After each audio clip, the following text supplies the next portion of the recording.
के गृह मंत्री साहब बोल रहे हैं कि वह घुसपैठ नहीं रोक सकते। एक बार देश की सीमा देख कर आओ, वहाँ से घुसपैठ कोई नहीं रोक सकता है। अच्छा, तो हमारी भी उनसे एक रिक्वेस्ट है कि वह इस्तीफा दे दे और चलते बने, क्योंकि हमने भी उन्हें कोई रोक के थोड़ी रखा है। इस्तीफा देना एक बढ़िया ऑप्शन हो सकता है, क्योंकि हो सकता है शायद आपकी जगह कोई और आ जाए और वह कुछ हद तक या फिर पूरी तरह इसे रोकने की कोशिश करे और कामयाब भी हो जाए। नहीं तो आप कहेंगे ये स्टेट का काम है, देश की सुरक्षा राज्य का जिम्मेदारी नहीं है, पुलिस का काम है, कलेक्टर का काम है। क्या कर रहे हैं आपका पटवन, क्या कर रहे हैं आपका पुलिस स्टेशन, क्या कर रहे हैं आपका कलेक्टर। और ये लोग बोलेंगे कि वो आकर तो जनता के बीच ही रह रहे हैं, तो ये जनता का काम है। तो जब सब कुछ हमें ही देखना है, बॉर्डर डाक के अंदर आ कौन रहा है, वहाँ से घुसपैठ कोई नहीं रोक सकता है। सड़कों पर गड्ढे हैं और उनसे बचकर हमें ही चलना है, क्योंकि कोई बिना भ्रष्टाचार के सड़कें बना ही नहीं सकता। चलो गड्ढों से बच भी जाए, लेकिन इन नशेड़ियों का क्या?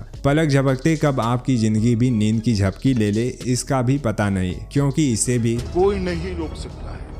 आपकी भी रिस्पॉन्सिबिलिटी है ना, हर वक्त चौकन्ना रहें और पीछे भी देख कर चले। और इनको तो हमने बस मेवा खाने के लिए बैठा रखा है। हमारे ही देश में ऐसा है कि भीड़ में दबकर मर जाने को मोक्ष कहा जाता है, और यह भी हमारे यहाँ ही पॉसिबल है कि किसी चीज को बनाने के लिए सरकार ऑफिशियल्स को लाखों रुपए देती है और फिर सरकार उसका उद्घाटन भी करने जाती है। शौक तो तब लगता है जब यह बात सामने आती है कि वह तो कई सालों पहले बनाई गई थी और उसमें कुछ ऐसा भी नहीं दिखता कि जिससे पता चले कुछ काम वाम हुआ हो, और उसके अंदर की टॉयलेट की ये हाल है। और जब इस चीज़ से नाराज होकर कोई लोकल इस दिखावे की बोर्ड को हटा देता है वहाँ से, तो उस पर सरकारी प्रॉपर्टी को नुकसान पहुँचाने के लिए FIR दर्ज कर ली जाती है। लेकिन उन लाखों रुपयों का कोई हिसाब नहीं। उन लाखों रुपयों को गटक जाने से कोई नहीं रोक सकता है।